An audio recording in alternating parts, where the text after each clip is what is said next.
Okay, so if you have seen Fantastic Four first steps, you probably left the theater thinking the same thing a lot of people did.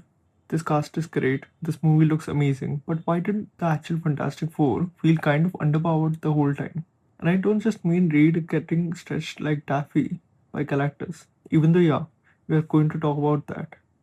I mean, the whole team, Sue, Ben, Johnny, all of them feel like they are playing several tiers below what they can actually do in the comics.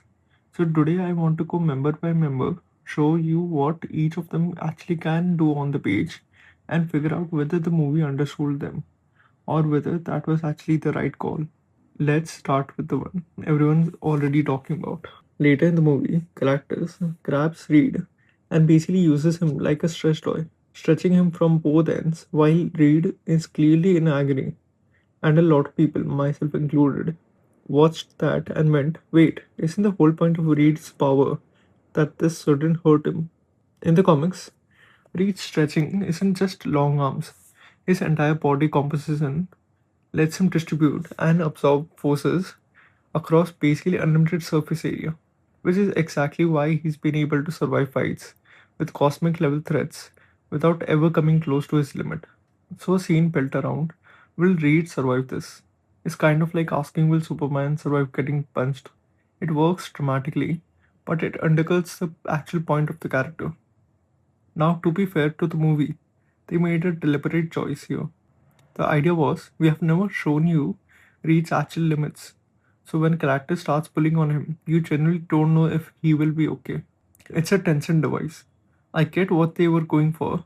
I just don't think that I just don't think it's how Comic Reed would actually react to that fight. Okay, this is the one that actually bugs me the most. Because in the comics, Sue Storm might be the strongest member of the entire team, and the movie barely lets her show it. Here's the thing people don't realize if they've only seen the films. Sue's force fields aren't just invisible shields, she's blocked black holes. She's gone toe to toe with Galactus directly.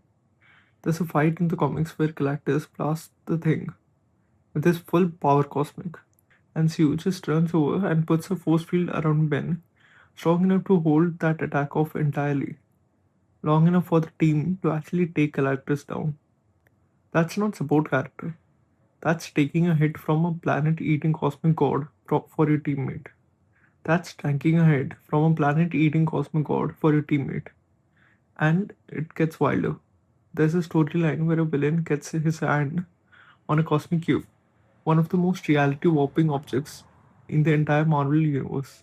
And Sue's force fields are what stand between that power and the rest of reality. She holds it back.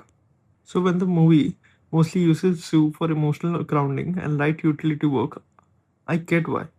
She's also pregnant for a chunk of the film, and they wanted to root her arc in motherhood. But power wise, this is the biggest gap between comic accurate and movie accurate after the whole team. Ben's probably the member who translates the best, and here's why. The movie leans hard into he's basically the second strongest guy on the planet, right behind the Hulk, which lines up with the comic pretty well. In the books, Ben has literally absorbed a hit directly from Galactus and stayed conscious. He's gone rounds against a cosmic powered opponent wielding a power gem while being completely outmatched.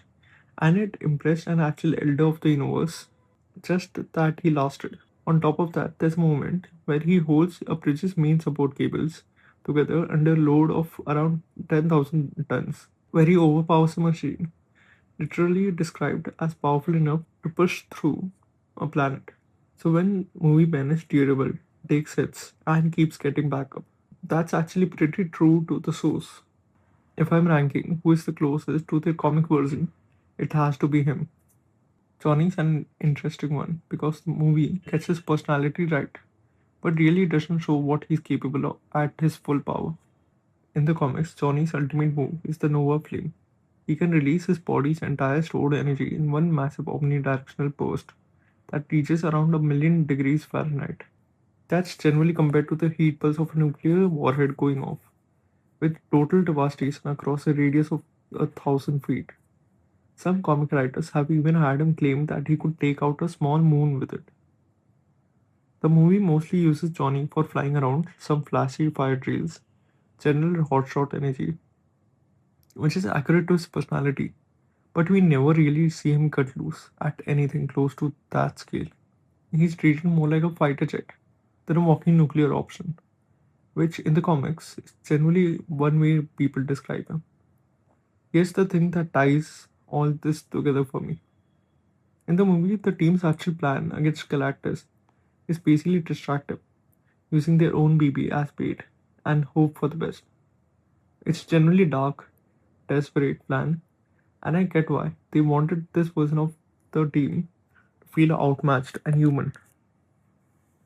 But in the comics, the Fantastic Four have gone up against Galactus plenty of times, and they have almost always found some kind of leverage, technology, cosmic level bargaining, or in the most famous example, Reed straight up threatening Galactus with the ultimate nullifier, a device powerful enough to raise him from existence, which is what actually makes Galactus back off and leave Earth alone in one of the most iconic Fantastic Four stories ever written. So the pattern across the whole movie is basically comic Fantastic Four solves problem by being smart, powerful, and having real leverage. Movie Fantastic Four solves this problem by being desperate and getting lucky. And I think that's the actual reason people walked out feeling like the team seemed weaker. It's not just one stretchy arm, it's that the whole team's power ceiling got quietly lowered to make the story work. Look, I don't think this was laziness. I think the movie made a deliberate choice to make this version of the Fantastic Four feel more grounded and more human, especially early in their journey as a team. This is technically still an earlier point for them than most of the classic comic feats I just mentioned. Vulnerability makes for good drama, but I do think they overcorrected, especially with Sue. If there's a sequel, and there will be, I would actually love to see them actually let her cut loose, the way comics do. Because right now the movie is sitting on the most powerful weapon on the team and keeping it nullified.